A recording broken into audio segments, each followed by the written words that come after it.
Ce programme vous est proposé par l'association AXA Prévention.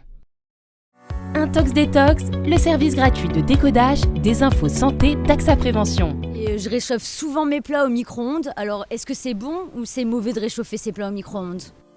Les aliments préparés au micro-ondes sont-ils dangereux ? Non, mais il est important de respecter les consignes des fabricants. Tout d'abord, rappelons que les fours à micro-ondes fonctionnent grâce à des ondes électromagnétiques qui sont calibrées pour agiter les molécules d'eau contenues dans les aliments. Cette agitation crée de la friction entre ces molécules et donc de la chaleur à l'intérieur de l'aliment. Les aliments cuits au micro-ondes ne sont pas une source d'ondes.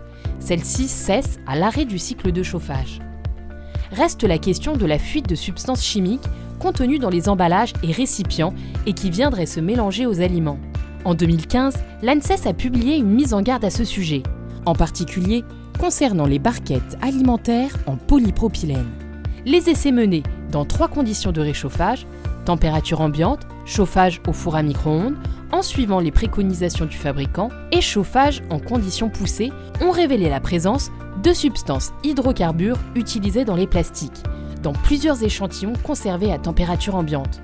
Leur teneur augmente lors du réchauffage, et notamment dans le cas d'un réchauffage poussé, température plus élevée et durée allongée. En l'absence de données de sécurité sur ces substances, l'ANSES recommande donc aux consommateurs de suivre scrupuleusement les recommandations des fabricants. Puissance et durée de cuisson indiquées sur les emballages alimentaires. Un réchauffage poussé augmentant le risque de migration des substances.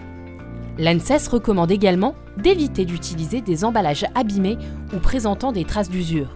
Pour bien utiliser son four à micro-ondes, l'ANSES recommande également de toujours vérifier avant utilisation que le récipient est compatible avec un usage au four à micro-ondes. Ne pas recycler d'emballage à usage unique, par exemple la réutilisation d'une barquette alimentaire. Privilégier un temps de réchauffage long mais à faible puissance, notamment en l'absence de consignes précises sur l'emballage d'un aliment. Intox Détox, le service gratuit de décodage des infos santé d'AXA Prévention. Retrouvez l'association AXA Prévention sur axaprévention.fr, sur Twitter et sur Facebook.